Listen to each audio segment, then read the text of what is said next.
Punya mantan suami yang sama, dua artis cantik ini kini justru bersahabat dekat bak kakak adik. Kisah persahabatan dua artis senior Cut Keke dan Dina Lorenza tidak perlu diragukan lagi. Keduanya kini dekat bak saudari kandung, padahal memiliki mantan suami yang sama.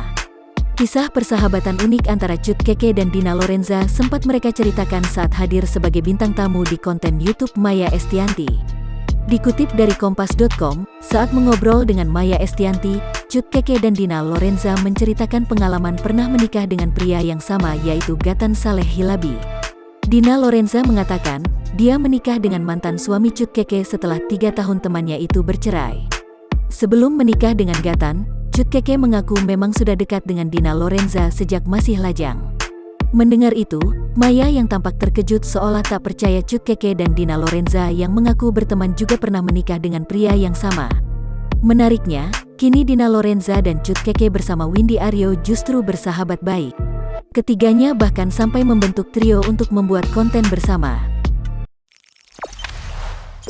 Jangan lupa subscribe, share, komen, dan like ya!